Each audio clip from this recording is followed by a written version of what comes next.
अगर हमारे साथ कोई दुर्व्यवहार करता है तो मुझे क्रोध से विजय प्राप्त करनी चाहिए या क्षमा से? तो उन्होंने कहा कि दोनों अपनी जगह ठीक है। ना तो सदा क्रोध ही करना चाहिए और ना सदा ही कोमल बने रहना चाहिए। विवेक पूर्वक देखना चाहिए कि इस समय आवश्यकता किसकी है, तेज धारण करने की या शांत होकर सहने की। जो इस विवेक को नहीं धारण करता है वो अपने सतमार्ग को खो देता है।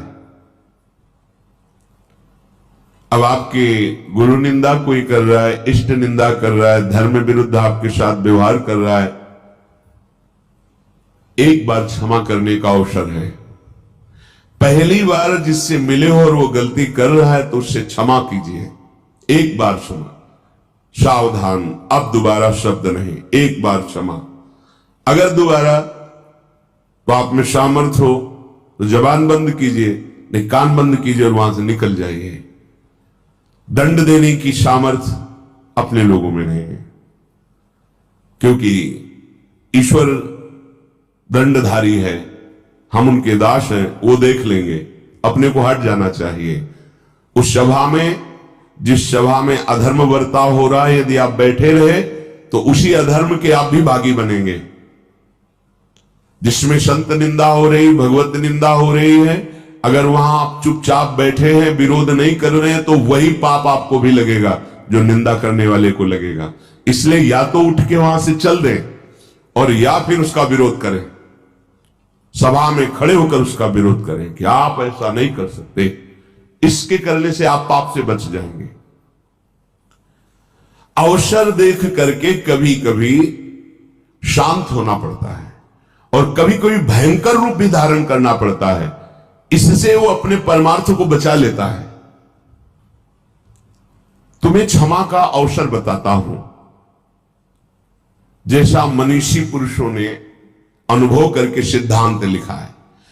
जिसने कभी तुम्हारा एक बार उपकार किया हो जीवन में, बड़े से बड़ा अपराध बन जाए तो उसको एक बार माफ कर दीजिए, क्योंकि उसने उपकार किया। कभी थोड़ा भी तुम्हारा हित किया है और उससे यदि अपराध बन जाए तो पहले के उपकार का स्मरण करके बिना दंड दिए उसे छोड़ देना चाहिए। जाइए आप, इससे तुम्हारा क्षमा बल बढ़ेगा। जिससे अनजान में अपराध हो गया है आपके साथ, उसे पता नहीं था, उसको क्षमा कर दीजिए। क्योंकि सबके लिए सर्वज्ञता सुलभ नहीं है। वो अज्ञानी है, अज्ञान के कारण अपराध बन गया तो क्षमा कर दीजिए। पर जिसको एक बार क्षमा कर दिया है और फिर वही अपराध तुम्हारे साथ कर रहा है, तो फिर उसके लिए क्षमा शब्द का प्रयोग नहीं, क्योंकि अब वो फिर तुम्हारे लिए बहुत हानिकारक हो जाएगा। उसके अपराध निवारण के लिए फिर कानून व्यवस्था है, धर्म व्यवस्था है। जो जानबूझकर तुम्हारे साथ बार बार अपराध कर रहा हो, उसको अब क्षमा करना ठीक नहीं है। ये शास्त्र आज्ञा करता है। एक बार क्षमा कर दिया शास्त्राबाहु अर्जुन को। बड़े क्रोध से भगवान परशुराम जी आए जब सुना कि जमदग्नि जी उनके पिता हैं, यहां से आश्रम का विनाश किया उसने और गौ आदि अपहरण करके ले गए। माता विलाप कर रही थी तो उनका ऐसे समर्थ की मां विलाप कर रही है, मैं इनका विनाश कर दूं। जमदग्नि जी ने कहा नहीं, पहला अपराध है, क्षमा कर दीजिए। हमारा बल क्षमा है। लेकिन उद्दंडता उनकी इतनी बढ़ गई कि उन्होंने वध कर दिया आकर दोबारा जमदग्नि जी का। फिर भगवान परशुराम ने क्षमा नहीं किया। अपने तेज बल से और फरसे के बल से पूरे वंश का विनाश, काट काट के पहाड़ लगा दिए थे।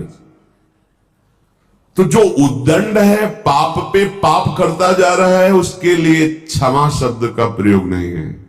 उसके लिए दंड ही उसके लिए सही औषधि है।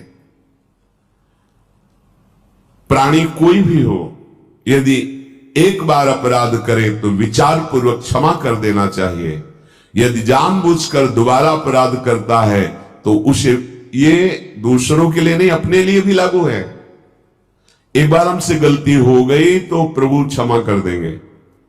जानबूझकर गलती करो और सोचो कि भाई नाम या किसी से हम, तो उसको फिर नामापराध के अंतर्गत माना गया है और विशेष दंड का अपराधी। जैसे आपसे अभी तक गलती हो गई, पापाचरण हो गए, गंदे गंदे खाद्य और शब्द, आपने सत्संग सुना और अब लो नशानी अब ना नशे हो और भगवान की शरण में हो गए तो सब माफ हो गया, लेकिन अब नहीं होना चाहिए। अगर फिर होता है तो सब जुड़ जाएगा ब्याज सहित। जो दोबारा बार बार अपराध करता है उस अपराध के लिए दंड देने से ही उसका सुधार होगा, क्षमा से नहीं। अच्छी तरह जांच पड़ताल कर ले और जब ये सिद्ध हो जाए कि ये अमुक बार बार अपराध कर रहा है तो उसके क्षमा योग्य बर्ताव नहीं करना चाहिए, क्योंकि उसका सुधार हो जाएगा, उसके अपराध का दंड यदि उसे मिलेगा। कोमल स्वभाव और उग्र स्वभाव ये दोनों होने चाहिए। अगर कोमल ही स्वभाव एकदम बनाए रखोगे तो फिर धर्म का भी पालन नहीं कर सकते हो। कई बार जैसे कहा है कि आपकी दृष्टि में पावर होना चाहिए। आप देख के मुस्कुरा दिए, आप ऐसे सरल ढंग से देख, कोई भी आपको बात करेगा, छेड़ेगा, परेशान करेगा। अंदर से भगवत चिंतन चल रहा है, सबके प्रति भगवत भाव है, लेकिन आपकी दृष्टि में बचाइए अपनी दृष्टि को, तो आपकी दृष्टि में सामर्थ्य आ जाएगी।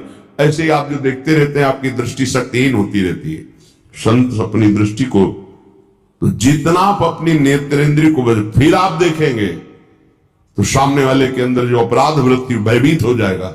दृष्टि में बहुत तक सगर के जो 60,000 पुत्र बड़ी मनमानी करके वो किसी ने घोड़ा बांध दिया था कपिल आश्रम में, भगवान कपिल देव जी तो अपने ध्यान में बड़ी उद्दंडता शुरू कर दी आश्रम में, तो फिर देखा ही था भस्म हो गए। संकल्प नहीं किया था, ऐसा शास्त्र में लिखा है। उन्होंने संकल्प किया हो जाओ भस्म, ऐसा कुछ नहीं, केवल देखा ही था भस्म हो गए। उन्हीं के उद्धार के लिए तो भागीरथी गंगा जी का प्रादुर्भाव भूतल पर हुआ। तो सदैव कोमल स्वभाव नहीं रखना चाहिए। प्राय हमने महापुरुषों में भी देखा है, कभी कोमल बर्ताव तो कभी उग्र स्वरूप। उसे क्या होता है कि उद्दंड मनों पर अपने आप शासन होता है।